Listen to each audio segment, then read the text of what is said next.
In this particular discussion, we are going to try to make several additions to our original text, which we think will convey some new dimensions of meaning to our basic problem.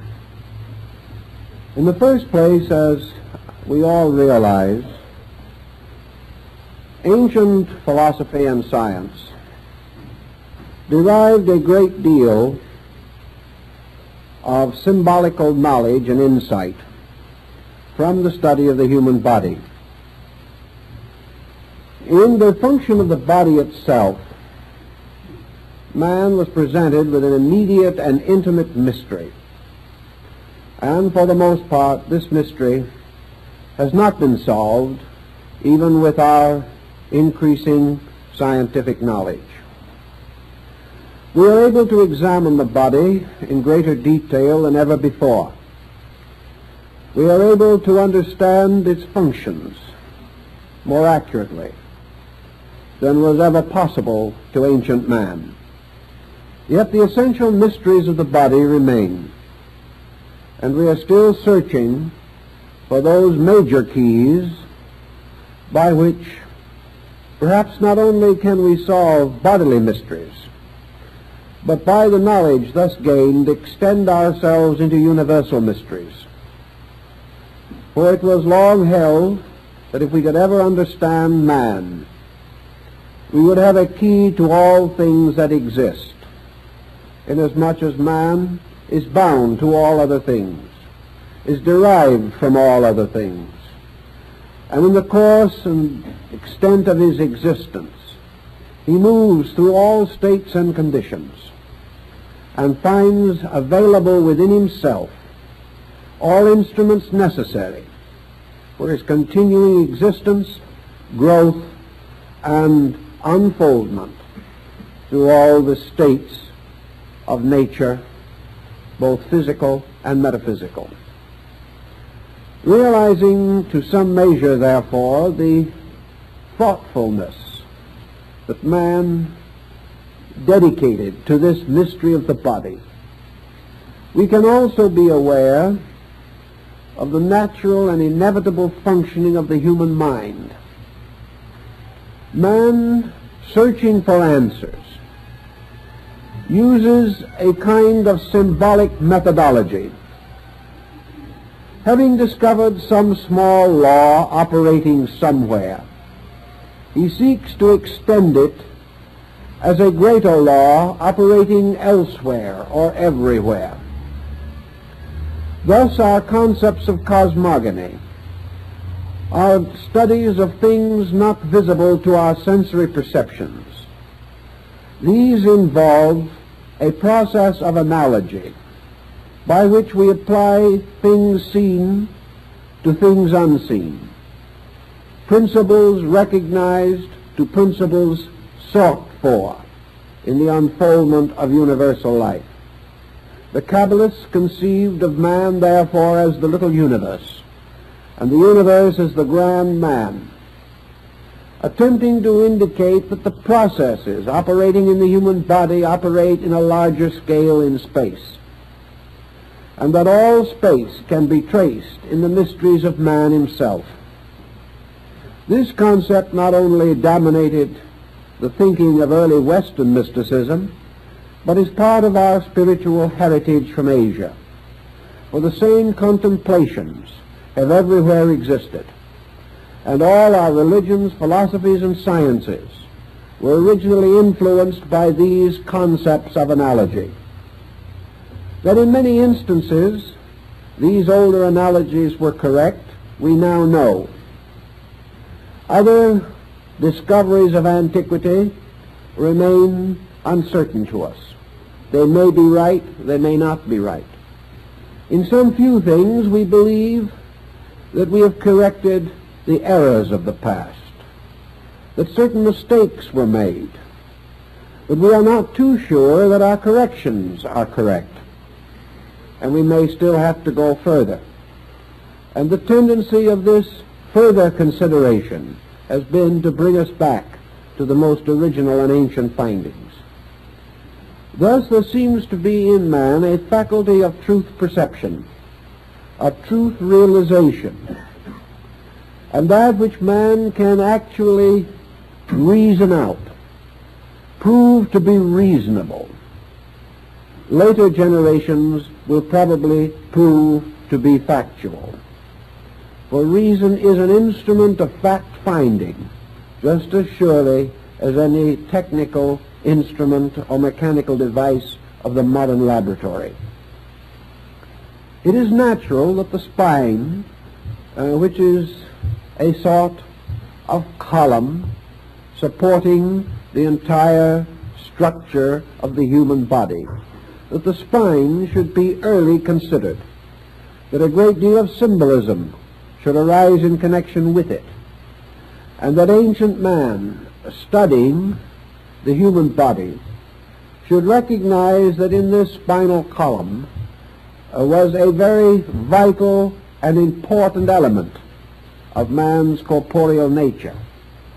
That in mysterious way this spinal column was a kind of magic wand, a rod, a staff, upon which the body was required or naturally inclined to lean. It was also that by means of which man's upright posture was assured. And it was interesting to recognize that this tall column of bones should support upon its upper end the mystery of the skull, that part of man which seemed to be like a heavenly globe standing upon the height of a column in a strange wilderness of physical tissue and structure.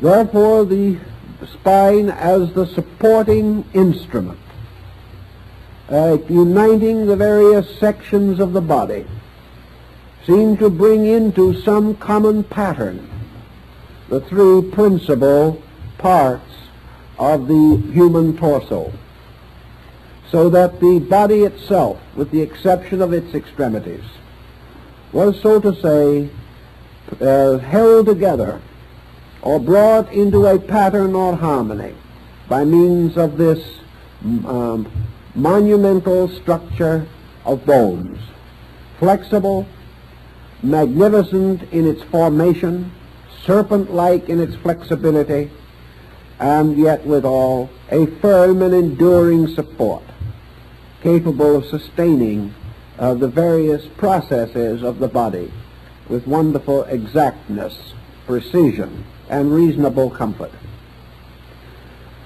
It was interesting to these ancient people that this spinal mystery seemed to bring into harmony the three principal parts of the human torso, namely the cranial, or the contents of the skull, the thoracic, or the contents of the chest, and the abdominal, or the contents of the abdominal cavity.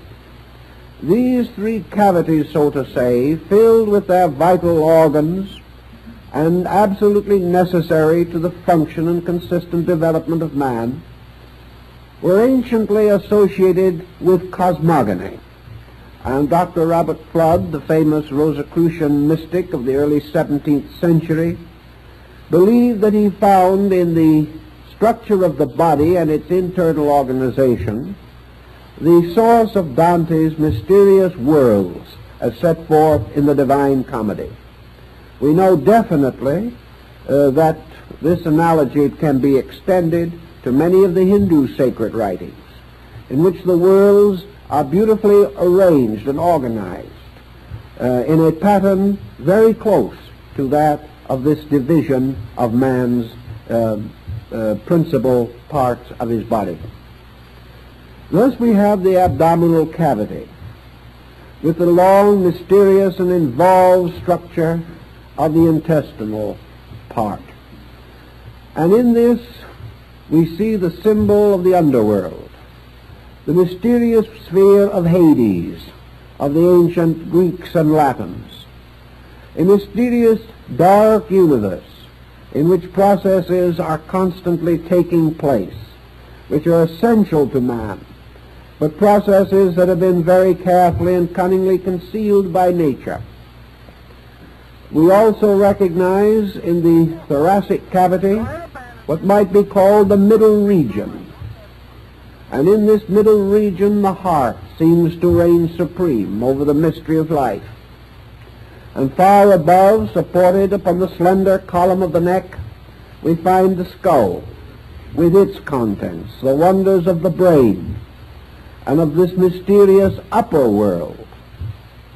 And we find in Hindu philosophy that the spinal cord seems to be essentially the Ganges River, which arises in the head of Shiva, arising in the brain, arising in the midst of all those convolutions which are called the caves of Ganga, where the rishi or the holy men sit in eternal meditation, being symbolical of the brain processes and functions.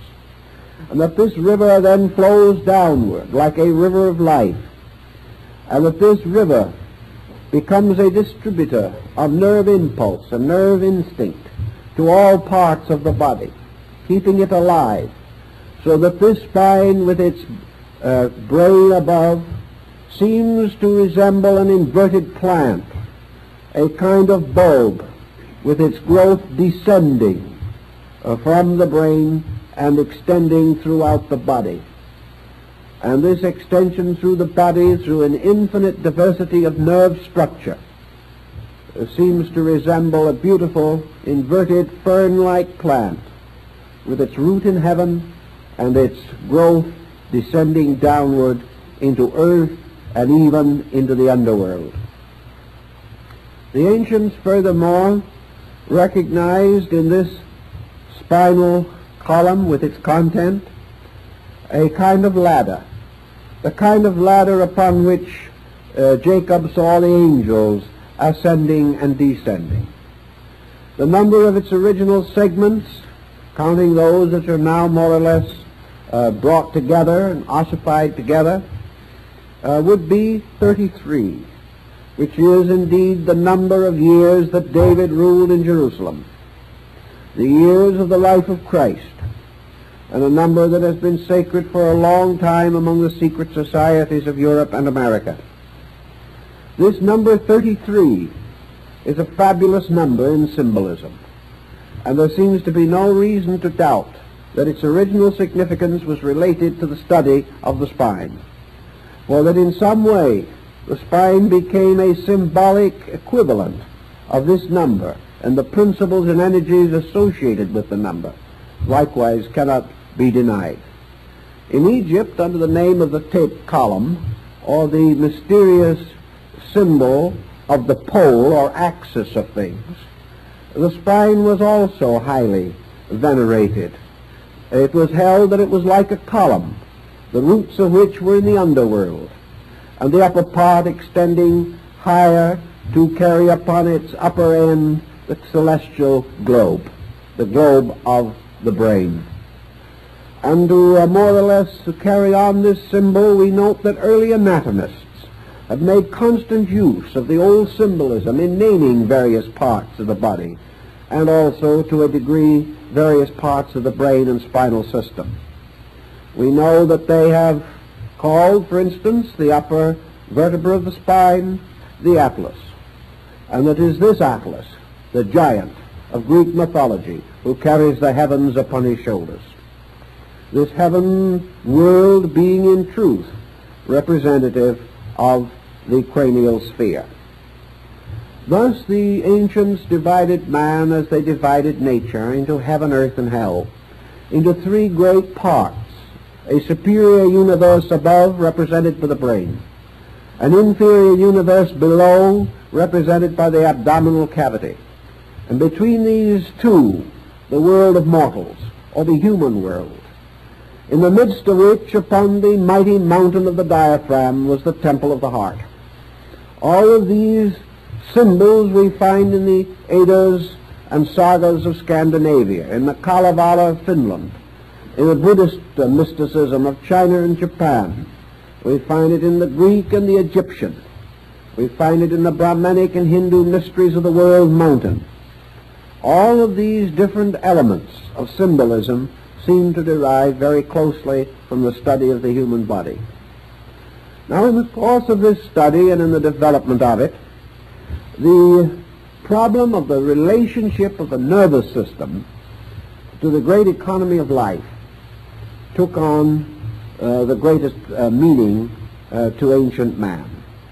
The nervous system to the primitive people of the world seemed to be a kind of middle ground between the two great life-giving systems, the arterial and the venous blood systems. The arterial system was therefore regarded as supreme and held to be the first and greatest power of things. For by this system, life itself was distributed into the body. The nervous system became a kind of symbol, therefore, of the intellectual or psychic life of man. And the venous system became symbol of the mortal or physical life of man. Thus, spirit, soul, and body were represented by these systems. And of these systems, the soul or psychic body was given the area of the brain, because, as Buddhism later so well clarified, the entire mental life of man originates in a kind of intellectual complex. And the machinery for this complex, called the machine of the six senses, is localized or centered in the brain. It is therefore in the brain that the individual achieves self-consciousness. It is in the heart that he participates of universal consciousness. And it is through the venous system and its various functions of the body that he attains a certain body consciousness, which is comparatively rudimentary, but is nevertheless present in the equations of life. In the same way, psychologically speaking, man derives an authority from these areas of his own consciousness. From the heart center, he gains the concept or the authority of life. It is by virtue of this heart power that man is aware of the mystery of what he calls life. And he has associated life with this from the beginning. The brain he has associated with thought, or the mental activity. And the venous system of the body he has associated with function, or bodily structure. Man, therefore, consisting of spirit, soul, and body, or spirit, mind, and body, assigns these in a symbolic way to these three great areas of his own physical structure, which are united into one mysterious and wonderful pattern by the sovereignty of the cerebrospinal nervous system. This led in turn to a whole series of philosophical inductions and deductions, some of which are of value to us in our present thinking. Buddhism helps us in one respect, because it gives us, to a large degree, the anatomy and physiology of the nervous system. In India, it is assumed or was believed that Buddha was associated with the planet Mercury. And it is this, in turn, which primitive Western man always associated with the nervous system. The nervous system involves not only the physical sensitivity to nerve action and reaction, but it involves the entire sensory existence of man. This sensory existence of man brings into focus another interesting belief of the ancients, which we have mentioned in the book, but which I would like to enlarge upon a little more. Namely, that the entire nervous system of the body is an extension of the nervous structure of the brain itself. Therefore, that there is a mental or nervous image of the whole body in the brain. And the brain process is first of all achieved within a brain body, and that this in turn is extended into the physical body itself. In other words, there is an archetypal man in the brain. There is an archetypal mental being in the mind itself. And man's mental life is lived in the mind, not in the body. It is only by an extension, a series of reflexes, a process of induction, that the mental life of the individual is communicated to the body itself. The instruments by means of which this communication may be achieved are the two branches of the nervous system, the cerebral, spinal, and the autonomic. These become the instruments for the extension of man's mental life into body. But man's mental life is essentially lived in the mind. And it is in this mental life, lived in the mind, that we have the root of practically all of the individuality factors which we consider to make up Manas, the man, the thinker. The ancients, therefore, explained that there was a microcosm of the whole physical body in the brain, that the brain was itself androgynous, that generation occurs in the process of thought just as it occurs in the process of the reproduction of bodies, that the entire process of the brain function is, therefore, a primary motion or movement of cell life and of structure by the presence of mental energy or mental archetypal pattern. Now let's try to see if we can make this just a little simpler so that we will know more about what we are working with at this stage of our problem. Let us assume, for example, that consciousness per se is located in the heart. Consciousness of itself is not manifested. Consciousness is the life-ness in a thing.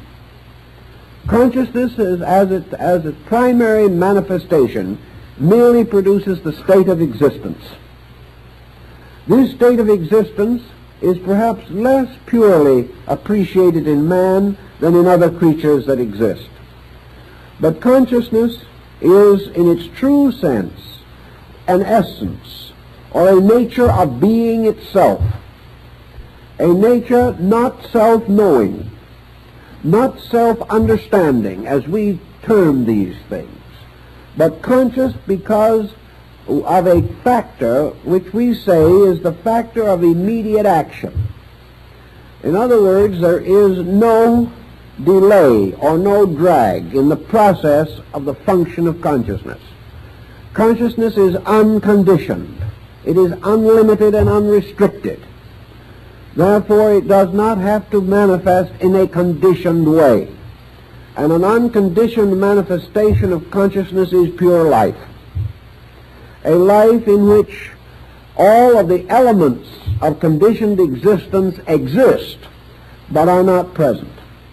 In life, condition exists in its own root or essential substance or seed, but not in a conditioned state. A creature, therefore, with a heart life may be said to have a condition of consciousness similar to what Buddha describes as nirvana. It is the extinction of all particular or all attribute functioning. It is merely the state of being. A being which does not define its own nature. A being which does not affirm or deny anything. A being which merely exists, and by its existence bestows life. For life is the existence of this being which is itself immortal. In the development of life, a life develops into a condition of life knowing. That which exists of its own nature cannot be known by itself. It becomes known, therefore, through aspects or extensions of itself. It becomes known, appreciated, or sensed because it causes to emerge from itself certain conditions of life or states of life. And in man, the primary condition by means of which life becomes capable of the knowledge of itself is man's mental focus. So the mind becomes that part of being, or that part of the development of a creature in which that creature becomes aware of its own life. Primarily, therefore, it is life awareness. And this life awareness is called the first reflex of being. It is called the process by means of which being becomes a being. Being becomes self-knowing, and through extension becomes capable of knowing that which is not its immediate or primary self. So consciousness in the sense of egoism, consciousness in the sense of self-consciousness, arises in the mental structure. And this mental structure achieves to the state of self-consciousness by a series of experiences, which are referred to in Eastern philosophy as graspings, or orientations, as a person dizzy reaches out for support to something that is strong and stable. So in its confusion, mind reaches out for supports. It attains these supports by extending itself by means of the nervous system through the sensory perceptions. And it gains certain consolation or conviction material from the testimony of these perceptions. This testimony being brought back into the mind, coordinated by the mental coordinator, and thereby assembled into various types of knowledge. All these types of knowledge having as their end and purpose the discovery or experience of the nature of a selfness or a selfhood. Thus, in philosophy, we discover that it is by means of the mental process that man becomes capable of the consciousness of isolation. He becomes capable of thinking of himself as himself. And as a result of that, he can no longer think of himself as anything else but himself. And out of this conditioning comes the gradual separation of the personal from the universal. And the personal appears upon the surface of the universal. And the personal becomes a condition of the universal. And by means of the personal, the individual again turns his attention upon the universal, gaining this mysterious ambition to understand all mysteries, to solve all problems. Now, the answer to all mysteries lies in the heart. The power to search for this answer is given by the mind, for it is the mind that discovers the mystery of the heart. It is the mind by means of which all particular things must be explored, known, or estimated. Now, out of this situation, there thus arose at a primitive time a process by means of which the mental nature began to assert itself over the arterial system. Life was conveyed to all parts of the body by the arteries. But this life was a sleeping life, a life which contained all energy, all that was necessary to enliven. But this sleeping life did not know itself or any other thing. And over this mysterious area, which had become full of life, the mental nature began to exercise control, domination, or leadership by permeating this life with a series or a mass of minute extensions which gradually became nerves. But these nerves are nothing more or less than the gradual crystallization of the seeking power of the mind. The mind seeking not only to know things, but to gradually coordinate the body. That the mind could control the body meant self-control. And in taking over the control of the body, the mind then affirmed a leadership over this structure. And this leadership ultimately caused the individual to become a mental being rather than a living thing solely. This mental being then assumed the control or leadership of all the processes of the body, causing these processes to unfold, causing the evolutionary concept to take over, because it was mind controlling matter that equaled growth. Growth in this sense merely not the extension of body, not the continual healthy life of the cell, not even the healthy process of cell fission and a multiplication of cells, by means of which the world might sometime become completely laden with tissue alone. But now the gradual imposing of mental purpose, the imposing of mental energy upon physical processes and upon the life itself by which these processes were animated. Thus the mind became the transformer.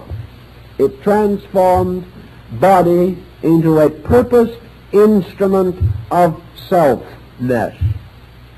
And gradually this self in the body attained greater and greater dominion of body until it established a complete tyranny over body. By the time this had been achieved, man had become a thinking creature. But now we are at this interesting crossroad in the world's thought, that we have now achieved the condition in which, by evolutionary processes in nature and by psychological processes in man, the neural power or the nerve distribution has become the administrator of life. It is therefore in the nervous system now that we must seek the solution to most of life's mysteries. It is in the nervous system also we must find the cause of most of life's misfortunes. It is in the nervous system also that we must search for life's meanings, life's goals, life's purposes. We must also seek in the processes of the laws governing the development of neural energy and its distribution to discover the rules by means of which mind does administer matter, either correctly or incorrectly.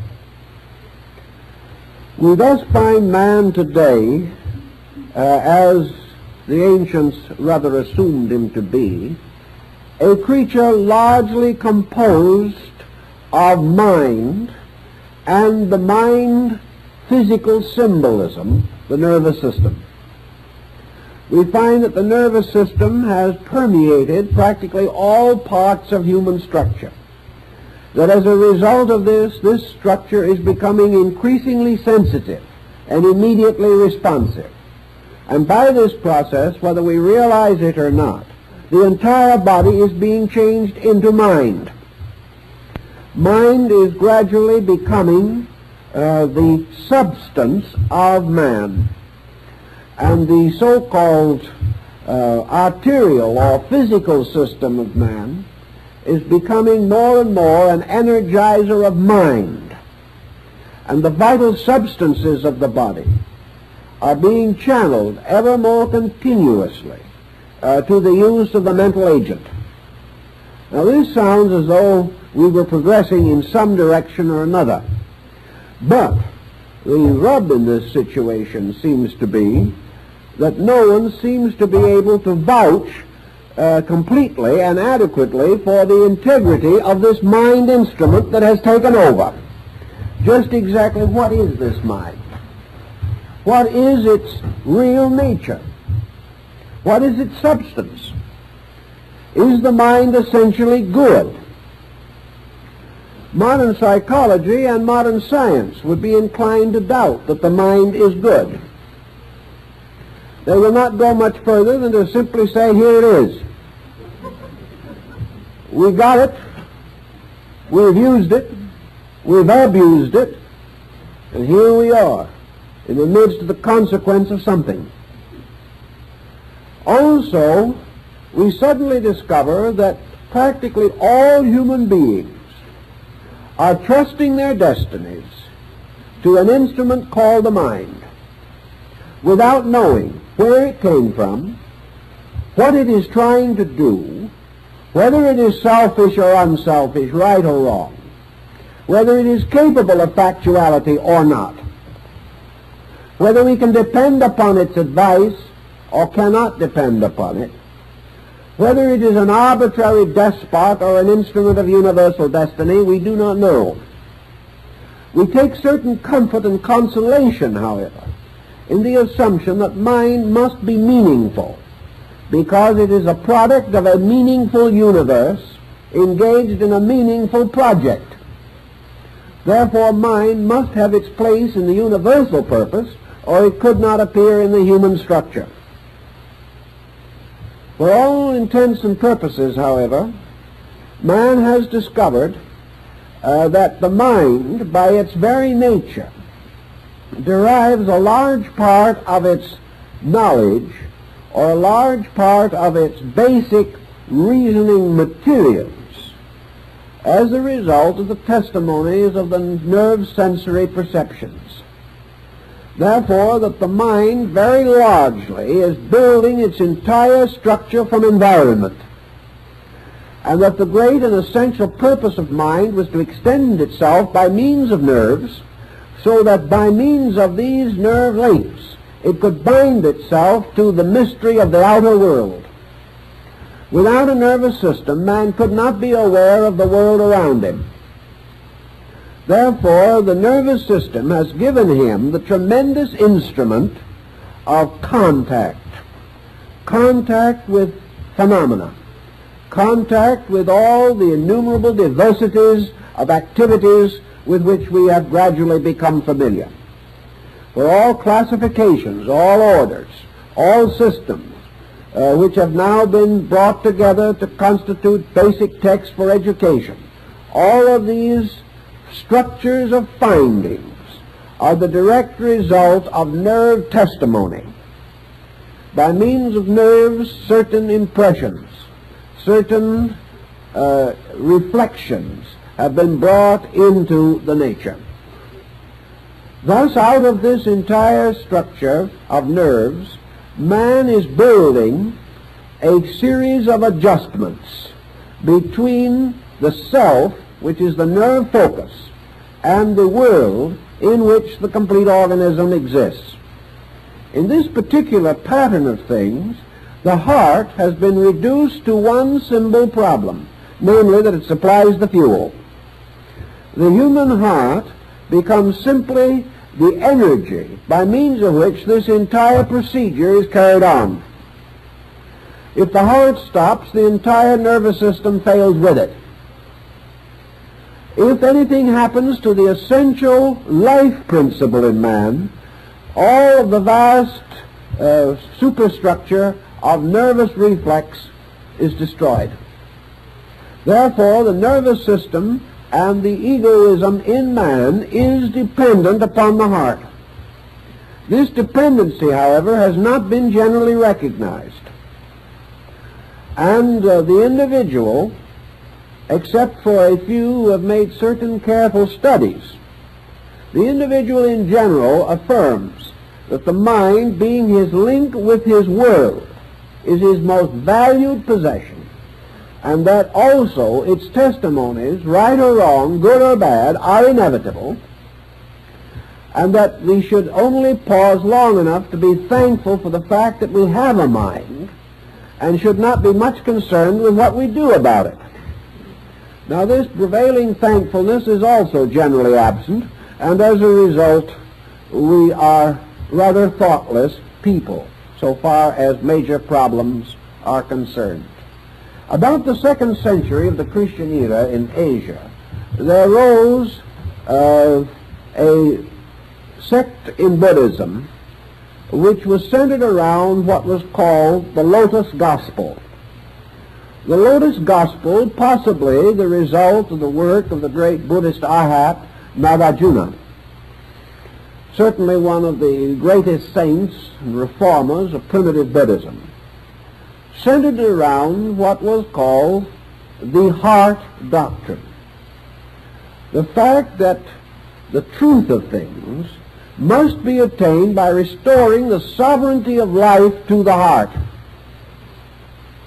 Now, the Bible gives us much the same thing. As a man thinketh in his heart, so is he.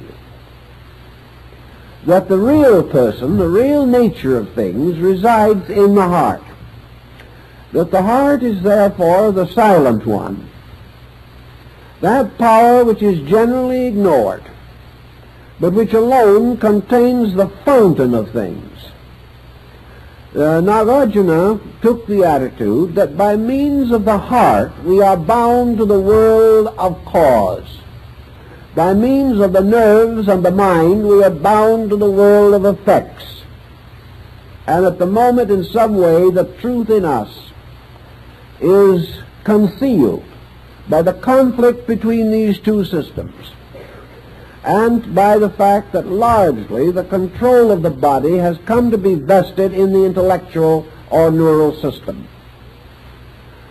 Thus we have built a mental nature built up upon phenomena that has been digested, organized, and rationalized. It is as though we had a kind of a Bureau of Vital Statistics in the skull. And into this bureau we have gathered all known and knowable facts. We have then turned these facts over to coordinators, who have in a mysterious and wonderful way, by aid of a machine which is more exact than any of the mechanical brains we have ever been able to manufacture, that by means of this internal machine which transforms facts into relationships upon which dynamic must depend, that by means of this we have come to certain dynamic attitudes about things. These dynamic attitudes form in themselves a little bouquet or cluster of dynamic factors. And these in turn, by their chemistries and interminglings, have produced what we call the ego, which is in a sense the summary of our dynamics. The ego is therefore the thing that says, I want, I will, I must. Or in more convenient terms, not having any particular desire for exercise, it says, I am, which is the affirmation of the fact of self, gained from one primary means alone, namely, that the thinker distinguishes a difference between its own nature and that which it thinks about. Phenomenon, therefore, or the message of outside things moving in upon the individual, this procedure gradually affirms the existence of the thinker in relationship to its own thoughts. And by the fact that we see, we taste, we touch, we feel, the gradual inevitable conclusion is that we exist. And this positive concept of existence within the mind gradually becomes justified by the fact that we can extend our own consciousness into other things. Therefore, we must have a separate consciousness which can be so extended. And subconsciously, we have invested this with the dimensions and proportions of a psychic self or an entity. Now, in this procedure also, the nervous system has come into positive operation. And the nervous system, extending itself throughout the body, has formed its own kind of body. It is not merely that the nervous system is little threads making other physical organs function. The nervous system, in order to cause function to exist in matter or in structure must function from its own archetype. Therefore, the organization of the physical body as we see it now depends very largely upon the impression upon this body of the neural archetype, a seal, design, or pattern.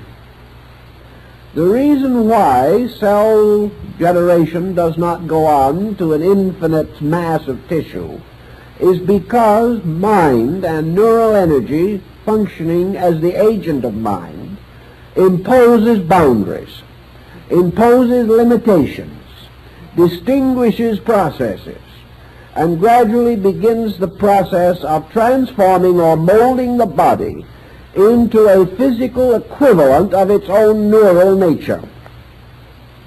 And here's where we get into perhaps one of the most interesting but complicated doctrines of antiquity, and that is this doctrine of the Kundalini Shakti and the spinal chakras. Let us then try to understand this a little better, because actually there isn't too much available on this particular problem.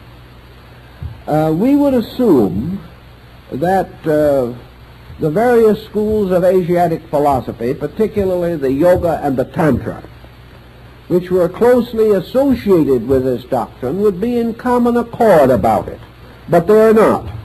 There are many branches and schools and systems and subdivisions of thought relating to the entire Kundalini mystery, even in Asia. And we cannot, therefore, simply affirm that the East was in common accord about this. The East was, however, in common accord for the most part on one subject, namely that in some way the heart must be brought back into dominion over the neural system. But how this was to be accomplished is not too clearly set forth even in the most valid texts relating to this subject.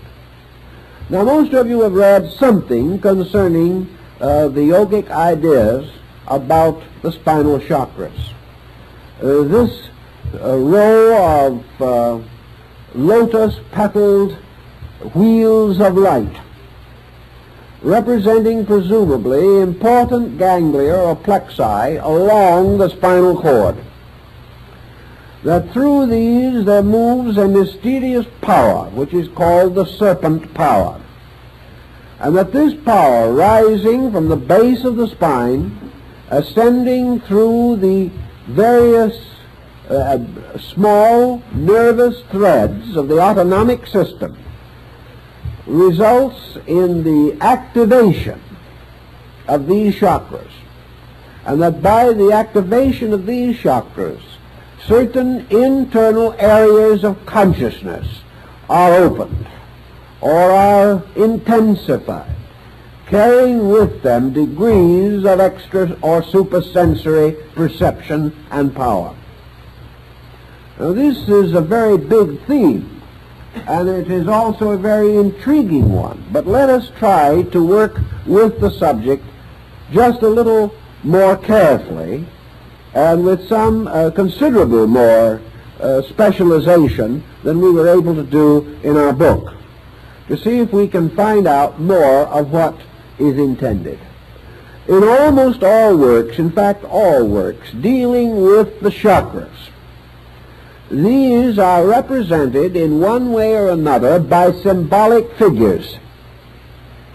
These figures are for the most part lotus form, distinguished by the number of petals.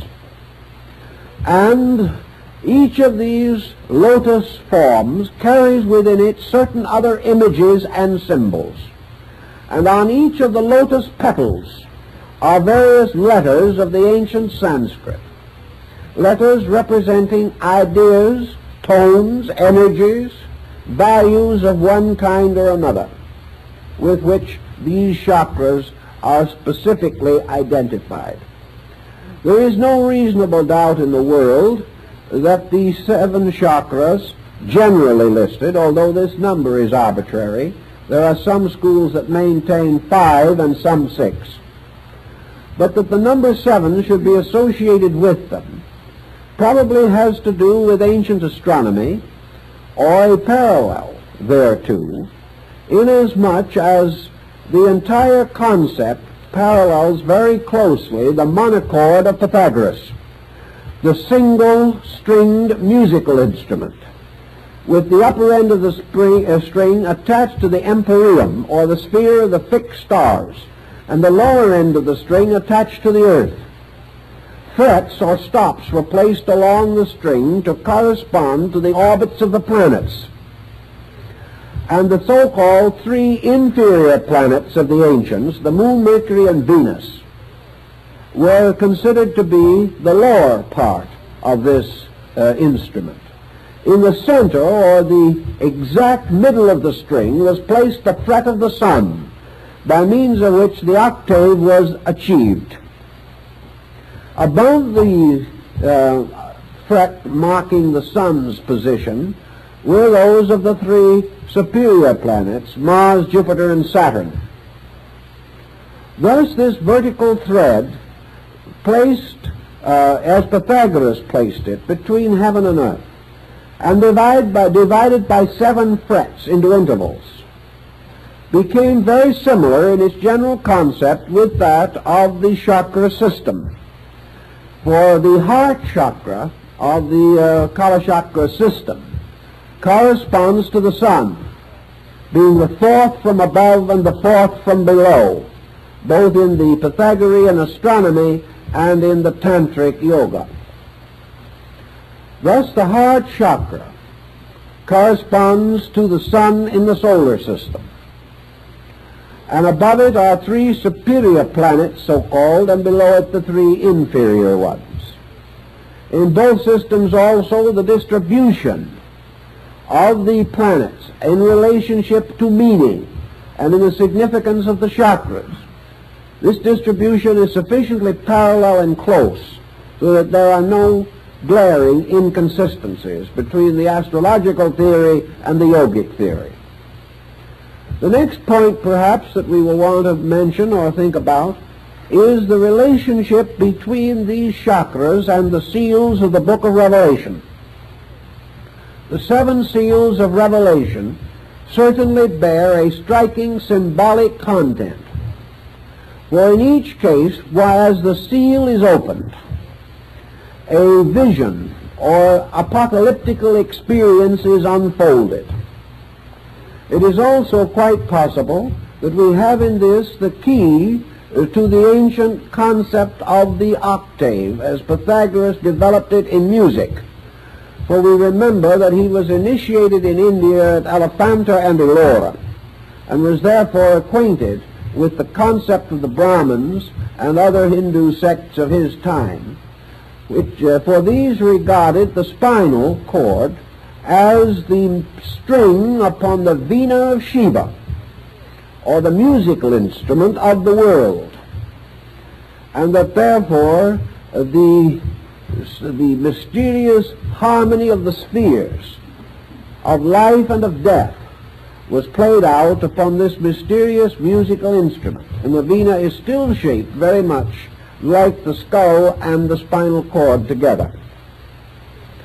Also we have the 7 churches in Asia, described in the epistles of Paul, and we have a series of septenaries, the 7 days of creation, the 7 primary elements of the alchemical transmutation, the 7 metals and the 7 priceless gems.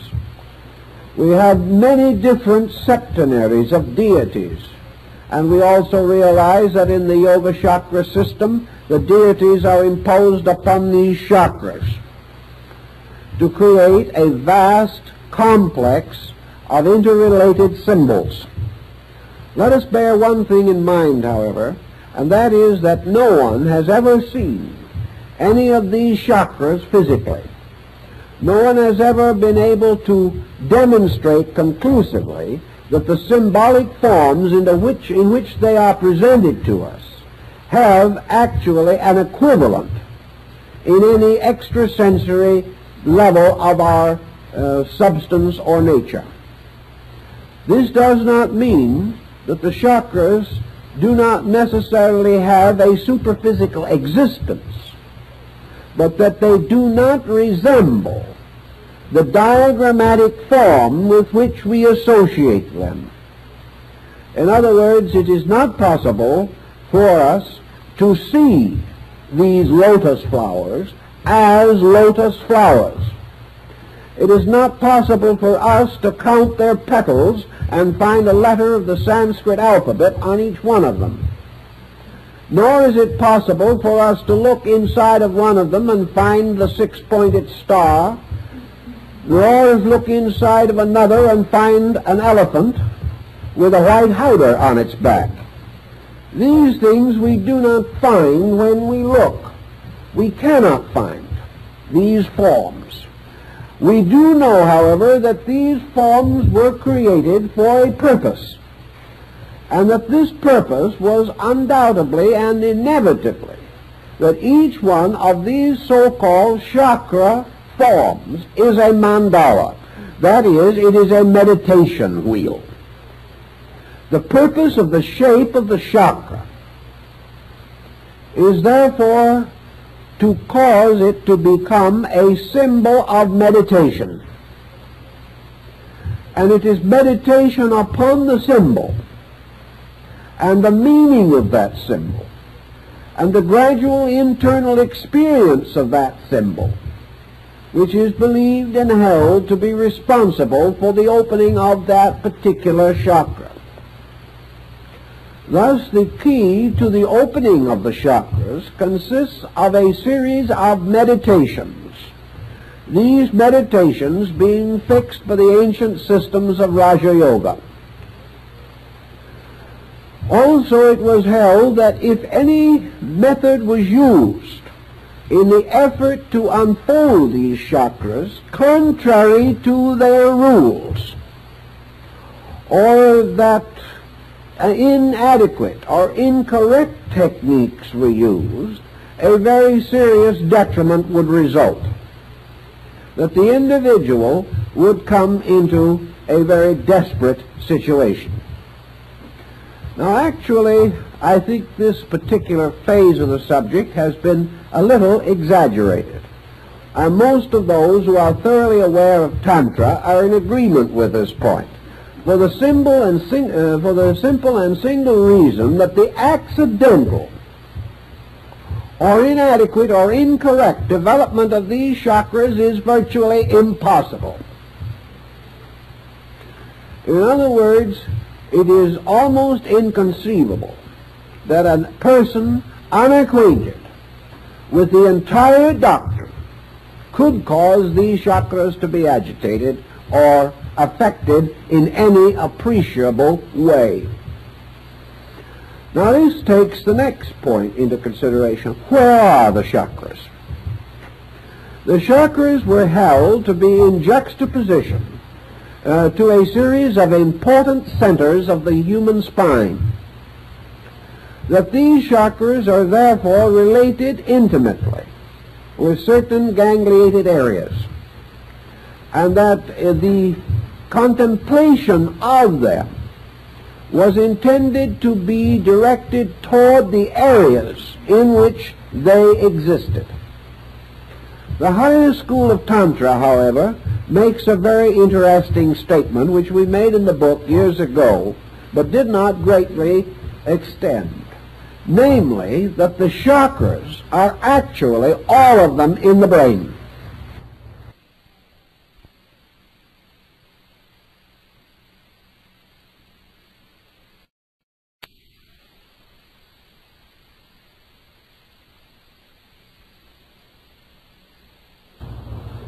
And that what we call the spinal chakras are the reflexes of the brain chakras in the mirror of mind. That the neural system carries the reflexes into various parts of the body, but that the chakras themselves are in the 7 primary caves of the brain. Why do the Tantra say this? Why? For a very simple reason, namely that the entire chakra concept is mental. The entire procedure is mind influencing mind. The entire engendering of the theory and the working out of the theory is a phenomenon within the field of mental energy. In order, therefore, we will say, to meditate upon the chakra, it must be conceived of mentally. Cannot be regarded as an organ which can be examined by persons of all beliefs. While it's a little inconvenient, perhaps, to examine your liver just as a casual procedure, still it is perfectly possible for us to know the approximate shape and size of livers by autopsy and dissection, or by the very excellent models now made in Germany and, I believe, soon to be released from Japan, bearing upon this phase of the subject. In other words, any physical structure can be explored, can be examined, its size, shape, substance, and materials estimated with reasonable accuracy. Such is not true of the chakras. The chakras can be explored only by mind, can be visualized only by mental concentration, can be known and experienced only by mental reflex. Therefore, in the chakras, you have a very rarefied group of mental organs arising within the substance of man's mental existence. And as a result of that, being subject to all conditioning that is possible to a mental structure or form in nature. Now here is one of the problems that immediately presents itself on this basis. The mind being used for the visualization of these spinal mandala, which is what they actually are, engenders in consciousness the symbolic shape. This shape is fixed by tradition. The shape of this chakra and its content, the numerous tantric symbols included in it, symbols which are derived from the various levels of the Hindu religion and have been specialized in the yoga tantric system. These symbols are internally visualized as existing. Perhaps the beginner, the novice, works from a physical chart which shows these forms, with which he becomes mentally and psychologically familiar. The purpose that he is attempting to achieve is, therefore, to release the energy symbolically represented by this form. By releasing the energy, what he is actually trying to do, whether he realizes or not, is to reverse the process of mental control and restore what might be termed the pure energy, which has been blocked by mental phenomena. Therefore, these 7 seals represent the symbols of 7 blockages, 7 transitory conditions set up by the sensory reflexes of man, resulting in 7 basic mistakes. These 7 basic mistakes stand between the individual and the, we will say, the intimate, immediate realization of the life power of the heart. To overcome these, therefore, he must overcome the instruments of phenomena which he has set up. He is therefore actually attempting to lead the life energy out of the subterranean region in which it has become involved, carry it back again to its own true and proper nature, by dissolving one by one the fixations of mind by which this energy is held imprisoned, or is held in a highly specialized process. To do this, of course, the Tantra process must achieve the victory of right use over wrong use. That is its primary function. Therefore, the processes of the 7 so-called steps must be redeemed from false use. True use must be established. True use must come through realization. And here, within the structure of mind, we find a contrary system established by means of which mind gradually overcomes itself. It is all part of the same process, inasmuch as your yogic system must end in samadhi. It must end in the Buddhist nirvana. It must end in the total release of true consciousness from the ego fixation. This is represented in the Eastern system by the final victory of Atman, the universal, the one which alone is real, and man's ability to achieve union, which is the true meaning of the word yoga, union with the infinite, union with that which is unconditioned. Therefore, it is not right to assume that the chakras can be anything more nor less than the 7 steps for attaining victory over illusion. Now, as 7 steps for attaining victory, man attains the victory by attaining victory over the symbolism of the chakra itself.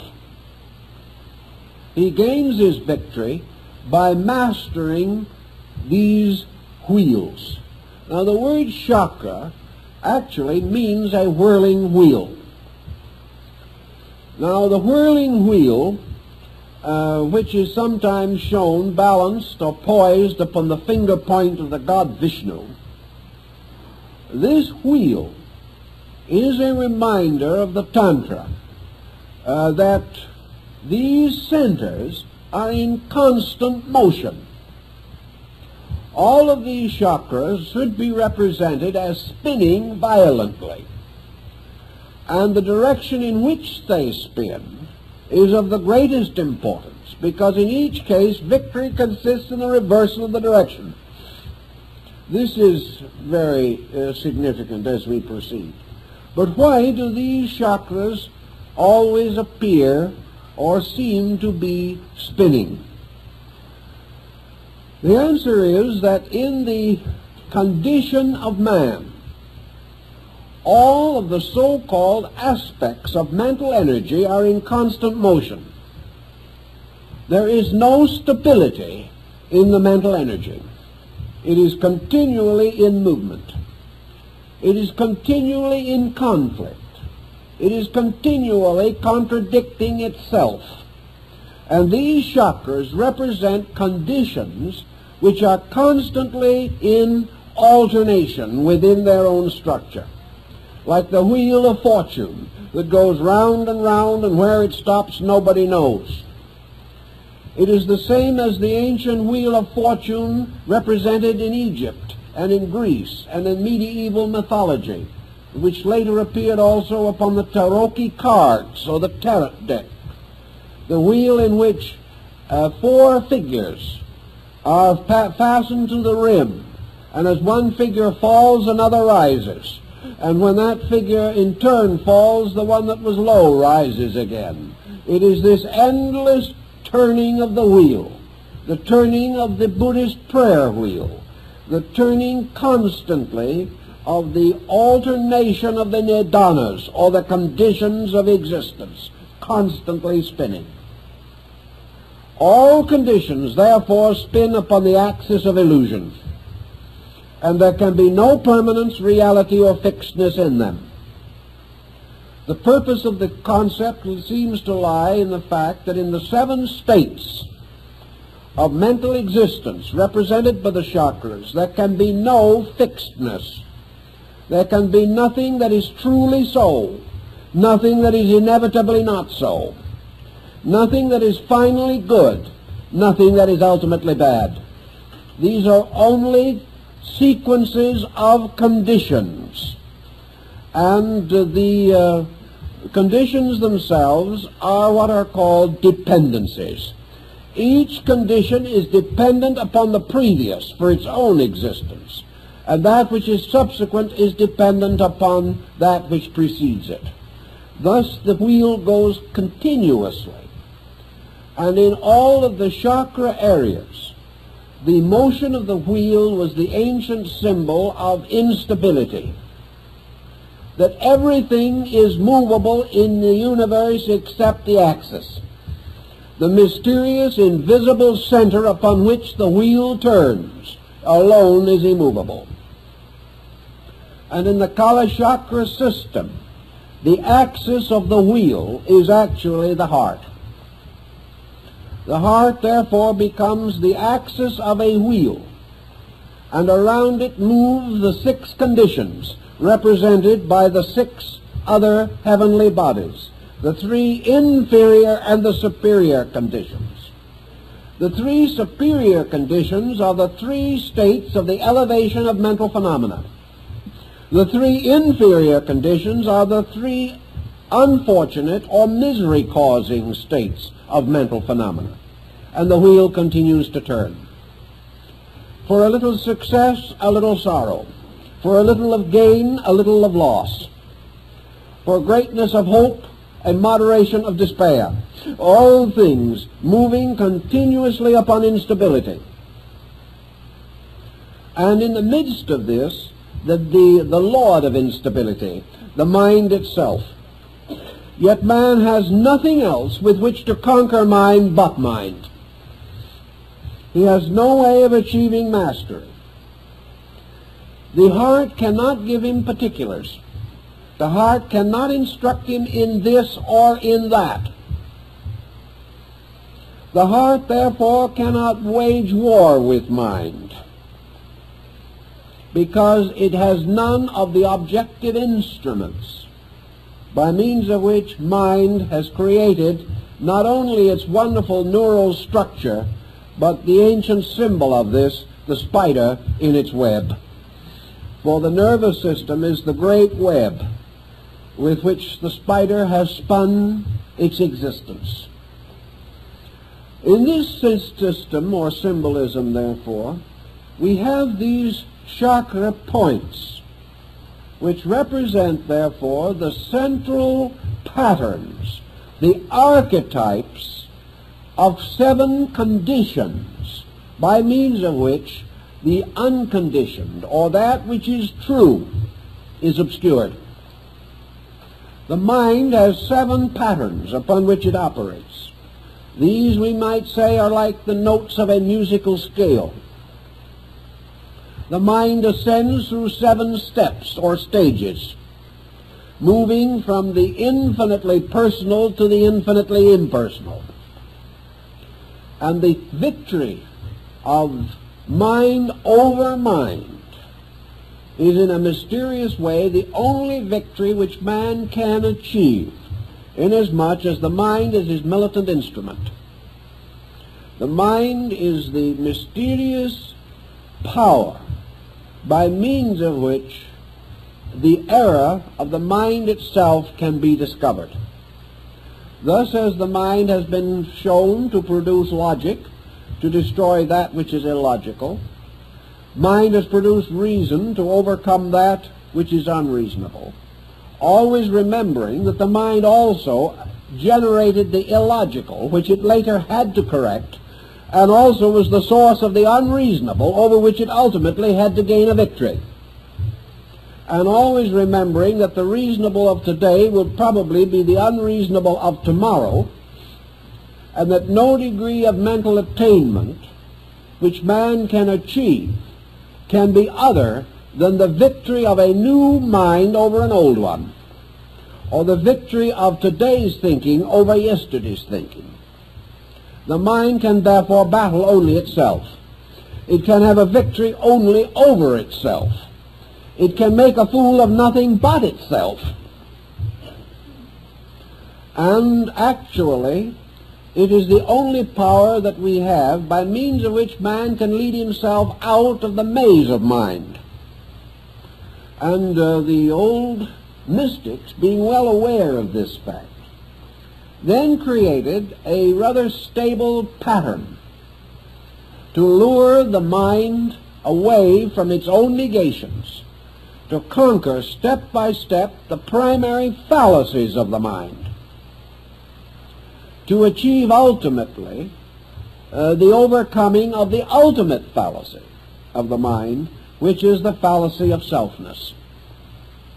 This in itself must lead then to that which is beyond self, and that is the Atman, or the reconstruction of man's relationship to the concept of self, so that self is no longer the personal being, but the universal being, and that allegiance is transferred from the will of the individual to the silent will of space itself.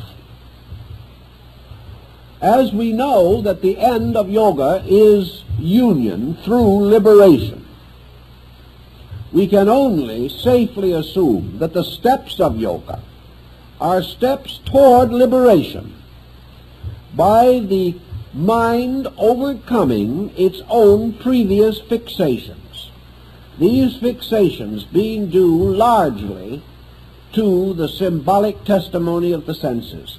Therefore, one of the sensory perceptions is associated with each of the chakras. And the victory over that testimony of the senses achieves ultimately the victory over the error or the false premise which this has set up in the mental equipment of the individual.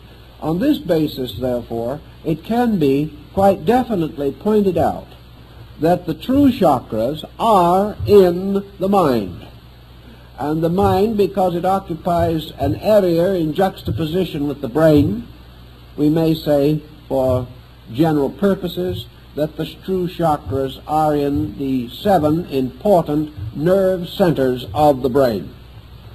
That the brain, therefore, extends these down through the bodily system itself.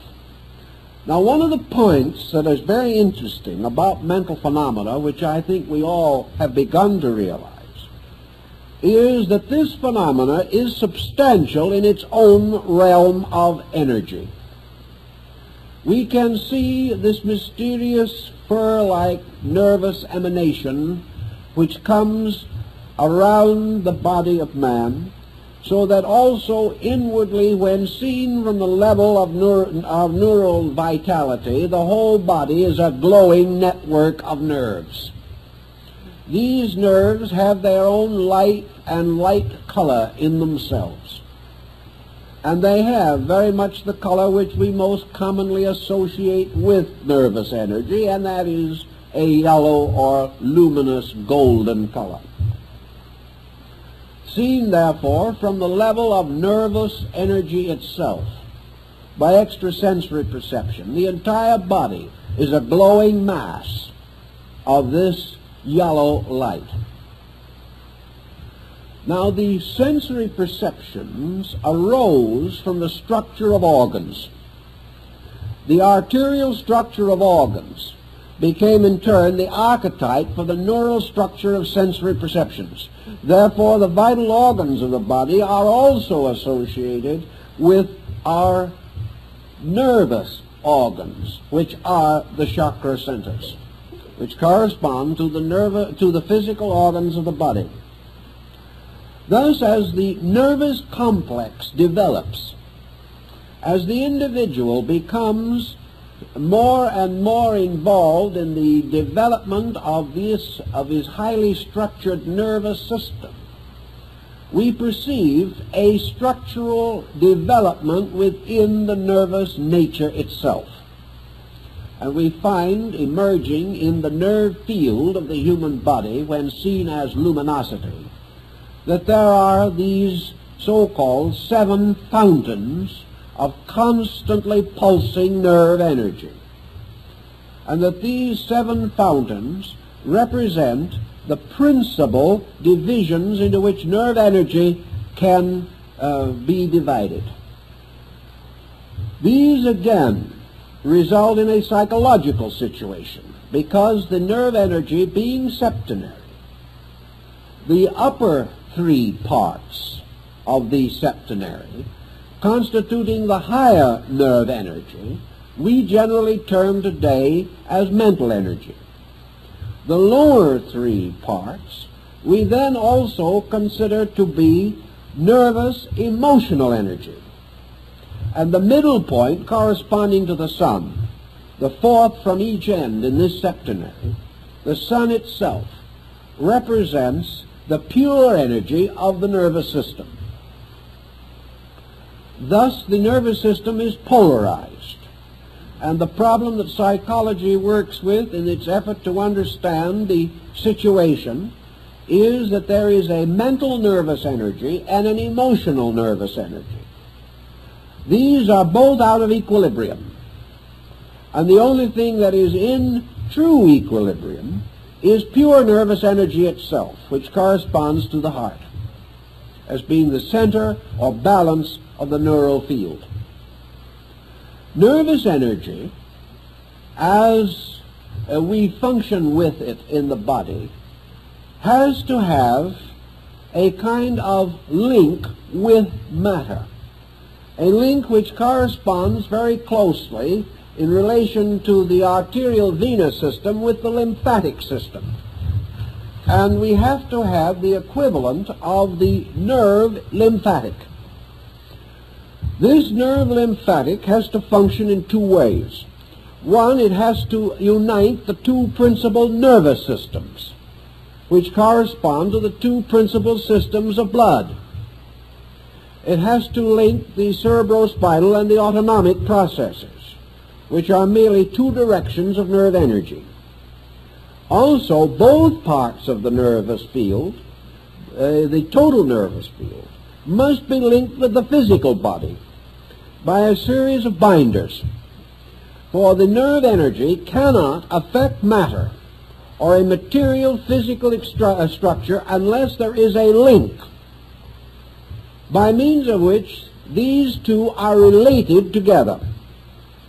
Now, the link that is known to antiquity, the classical link between these 2, is a kind of magnetic field which partakes somewhat of the nature of nerve energy and somewhat of the nature of matter.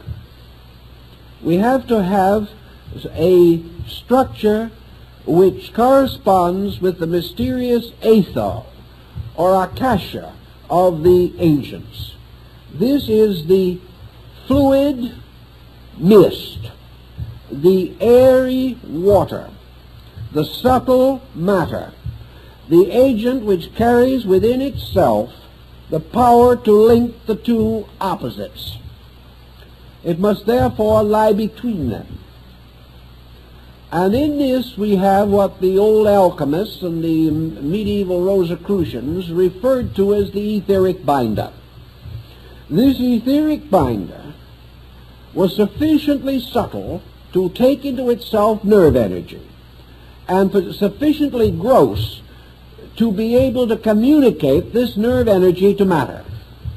It formed the bridge, a kind of antascarana between these 2 fields of existence. So wherever nerve functions in body, nerve force moving through nerve structure into body, there has to be these links. The nerve energy itself is one thing, the nerve tube through which it passes is another. The nervous energy is one substance, the tube is another. Thus the channel belongs to the body and the energy does not. And the energy must be channeled in this tube by means of the so-called etheric binder. The interesting thing that we now come to in connection with this situation is that the so-called etheric binder was one of the agents which a long time ago came very closely and completely under the control of the mind. Thus the etheric binder, or this mysterious magnetic field, comes under the dominion of thought. And it is because of this that by means of the mind a series of physical phenomena can be produced. As for example, if you have the skill and the understanding, you can cause patches of color to appear on any part of the body by sending mental energy there by direct effort. You can also stop circulation in various parts of the body or stimulate it in the same way. And if you are gifted as a magnetic healer, you may be able to send sufficient of your own magnetic energy into another body to break up congestion or to stimulate function. These processes are carried by mental intensity. And always this energy moves according to volition, according to the activating, guiding power of the agent, which in this case is man. In this same field also, we find the area of imagination. For we know that anything which the mind conjures up, nervous etheric energy can formulate into patterns or designs, so that we may create visual images.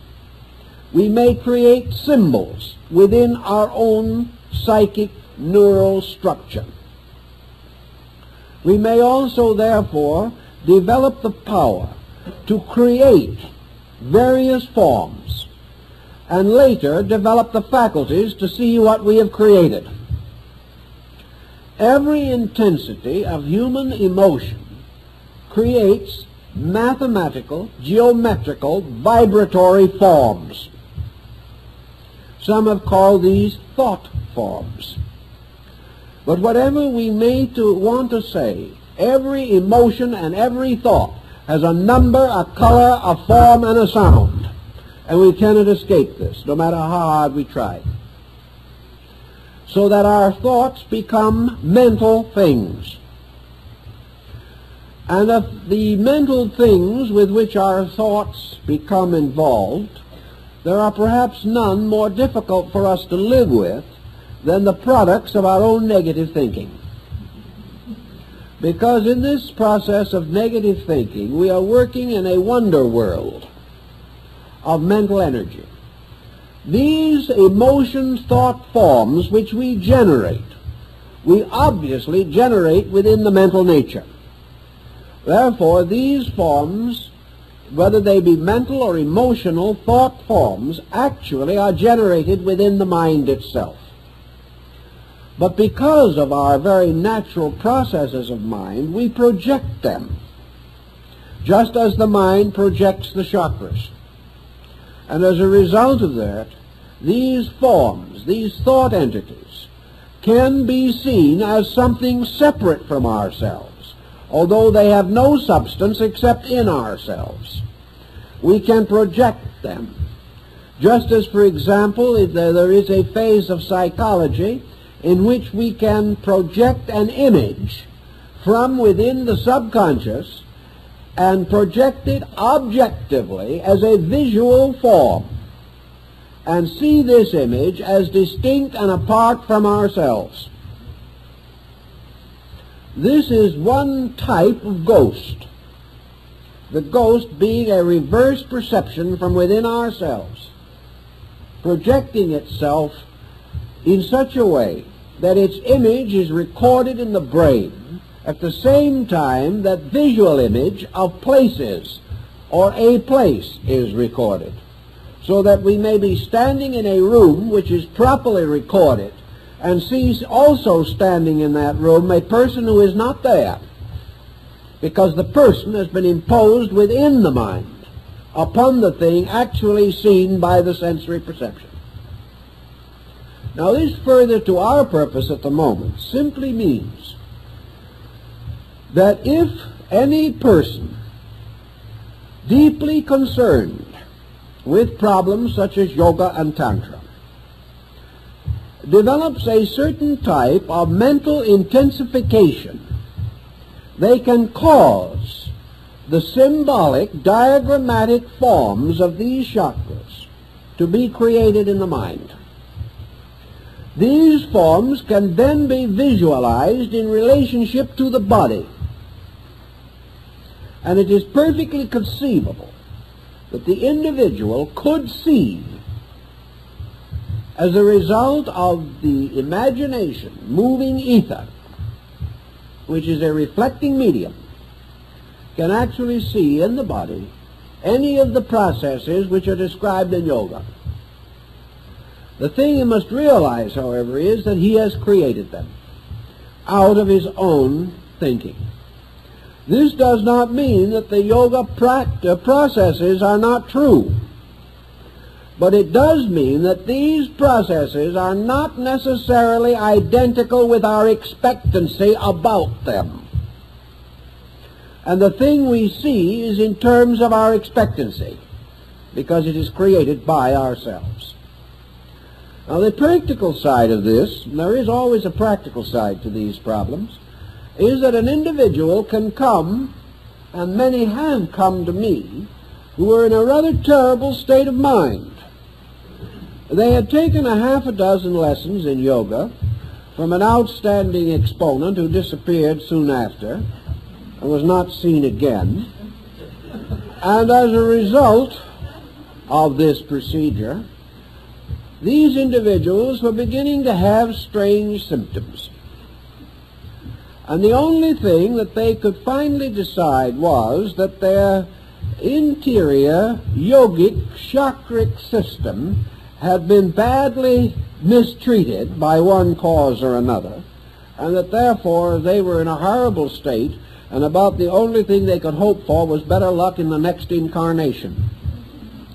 These people described all of the unhappy symptoms which they theoretically assumed would accompany yoga.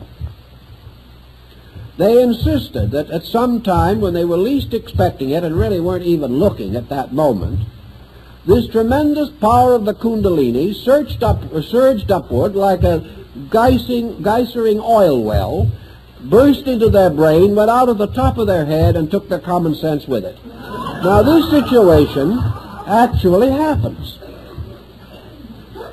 People under such conditions are quite naturally frightened to death.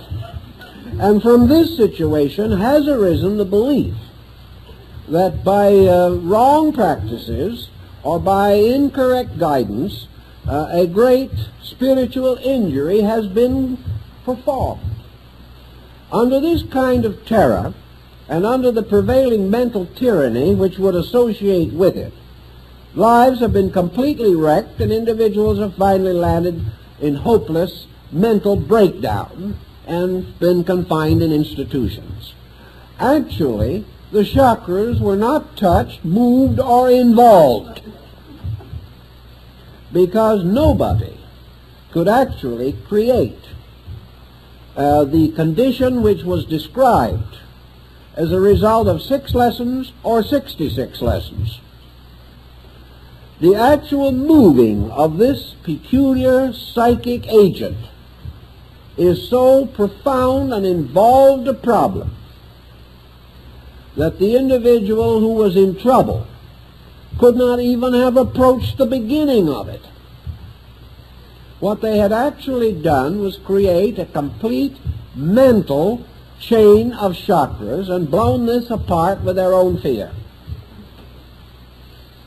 Now, this type of thing can happen, does happen, and another individual, incidentally, with a little psychic vision might appear to see what they have seen, and they can get confirmation, because their own thought form has set up these etheric thought patterns which can be seen by another person.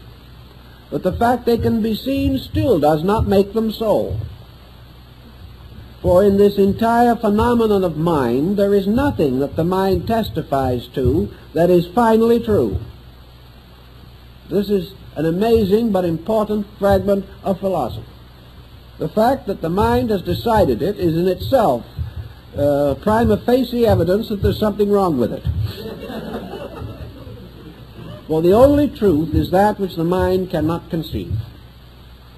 So the mind is at best an organ of diminishing error, in which by degrees we can overcome its most flagrant mistakes, but we cannot overcome its final mistake, which is self-existence, until, as the ancients believed, we had achieved the samadhi, or the final union with absolute being.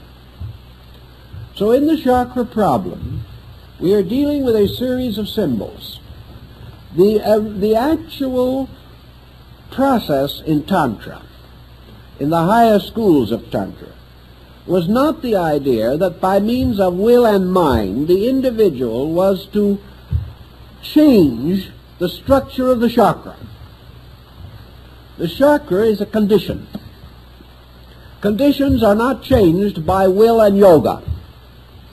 Conditions are changed essentially by a kind of gradual transformation of value.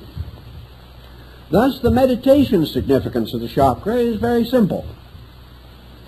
The purpose of it is that man shall gradually experience the mystery of the era, by means of which the energy associated with the chakra is locked to a false usage.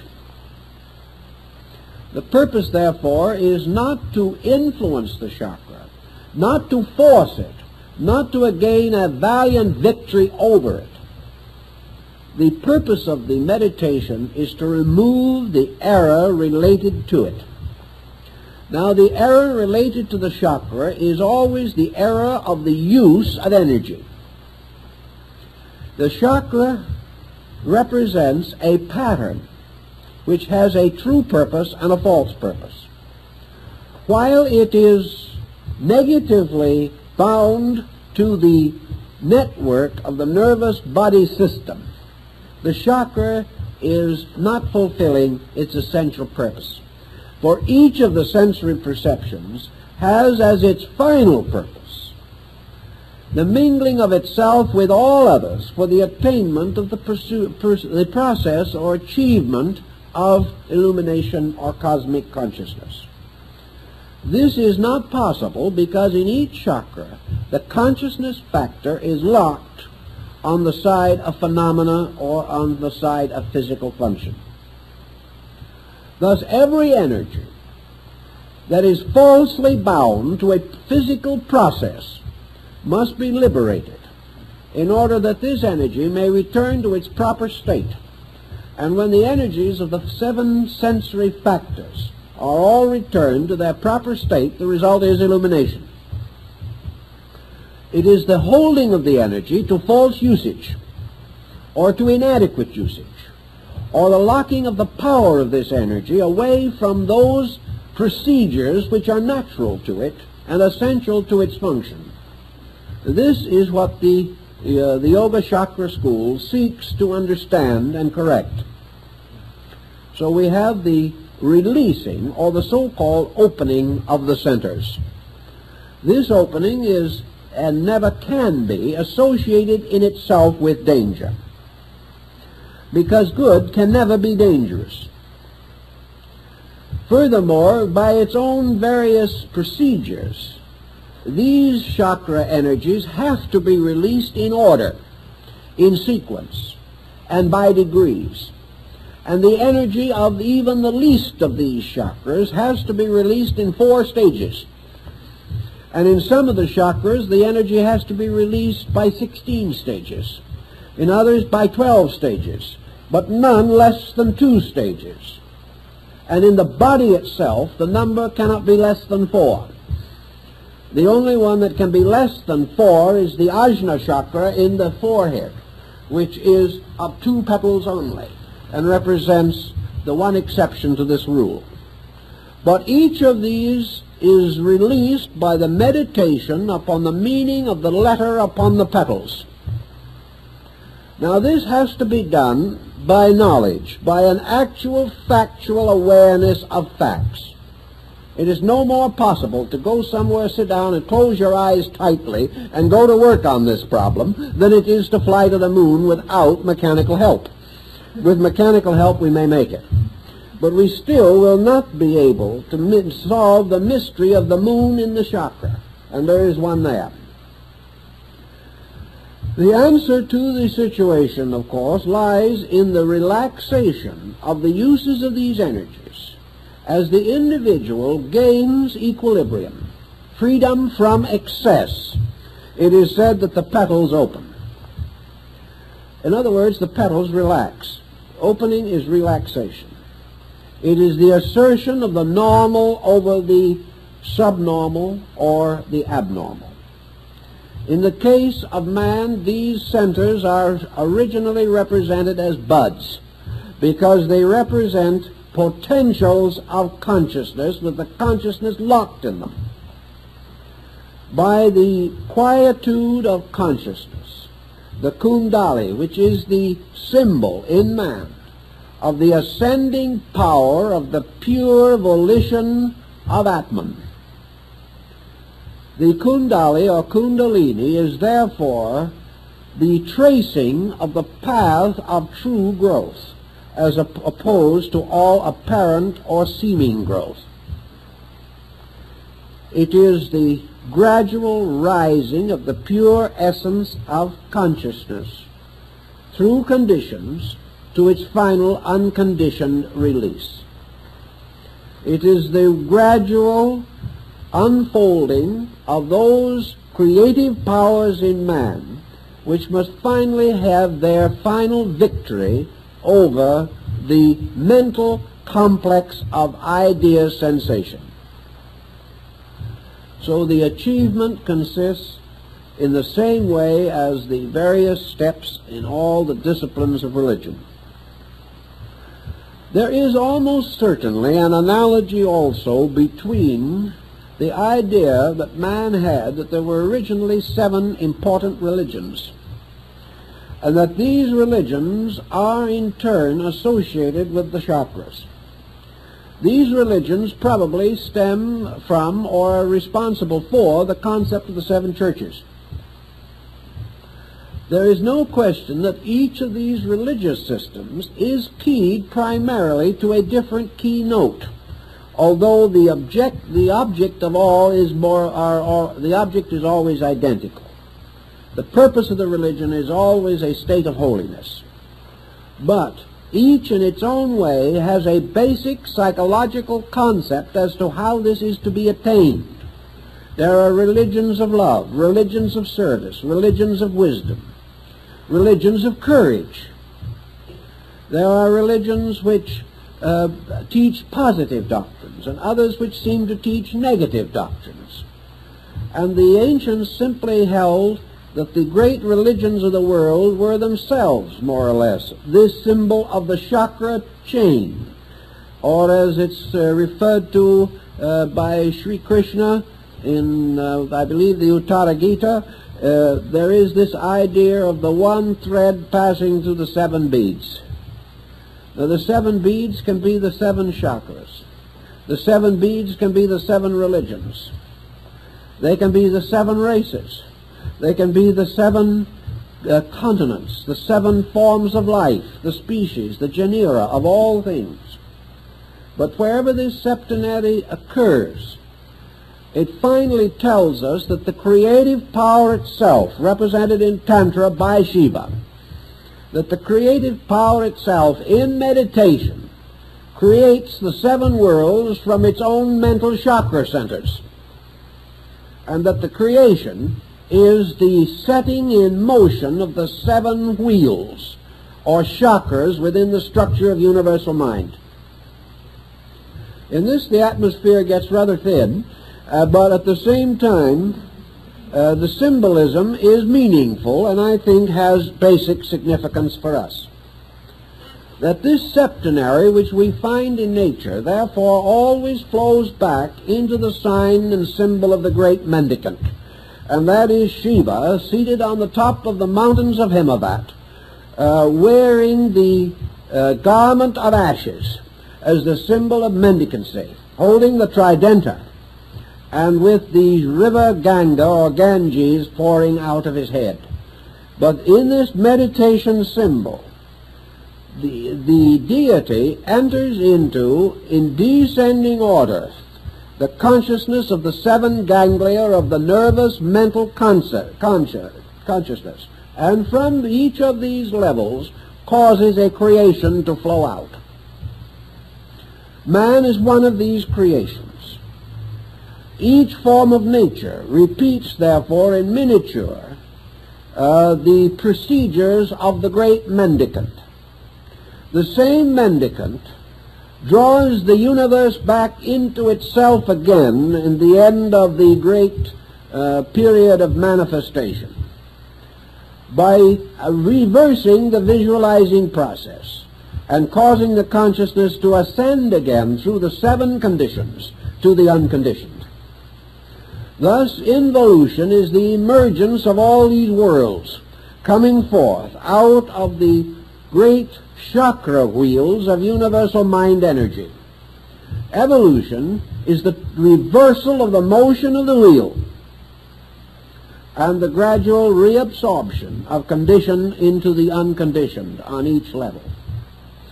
Therefore, if we wish to take one of the chakras, let us, for instance, take the heart chakra, for example, which apparently is the chakra that was of the greatest significance in the Pure Land Gospel of Buddha. In this chakra, we have the concept, therefore, of the radiant power represented by the Buddha Amitabha, seated in the midst of this great lotus. And these deities are always lotus-throned, and these lotus thrones are the chakra in each case. But is seated in the midst of this lotus throne, and the victory of the heart as a victorious fact over the illusion of desire, which is its negative fact. The victory of compassion over passion. The victory of love over desire. The victory of release over possessiveness. The victory of love over hate. The victory of all things in their own nature, right, true or good, over their extensions, or their misinterpretations, or their confusions as a result of the impact of external phenomena. The victory in each case is the restoration of the simple fact of the thing. Therefore, when from the heart chakra, which we have variously used in our functions, someone says, have a heart.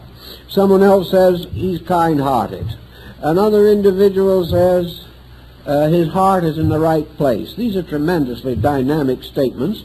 We never could imagine a heart being anywhere else. But anyway, it sounds good. Psychologically, we are now referring to the goodness of the heart.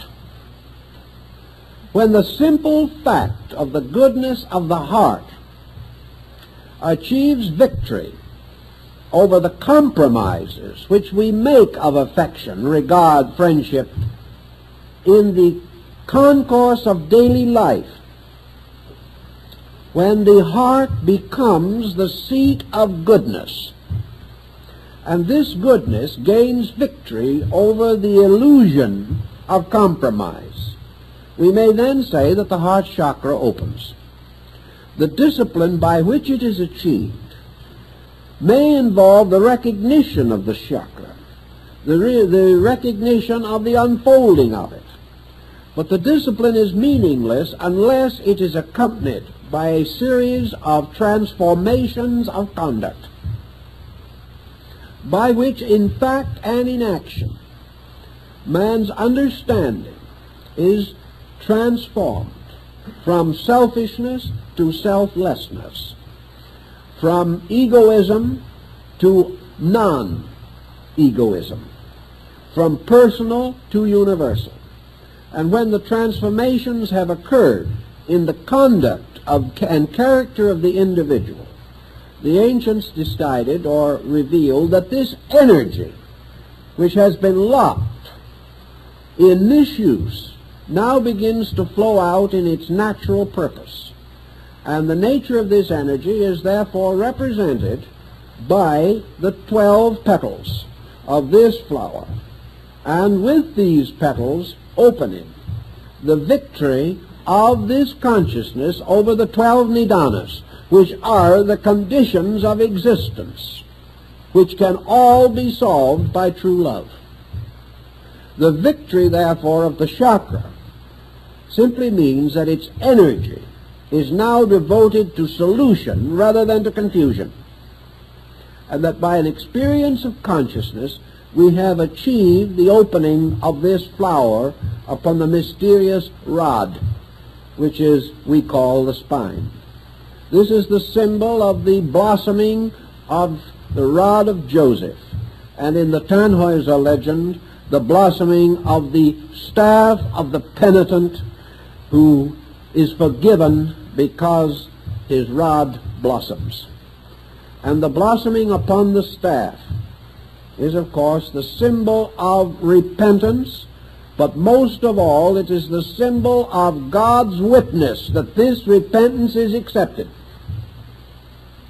which simply means that the divine power is then moving through these blossoms in its own appointed way, and that pure consciousness is beginning to move out through the neural system, and that as a result of that, the nervous energy thus becomes a redeemed energy, and that which was the betrayer becomes the redeemer.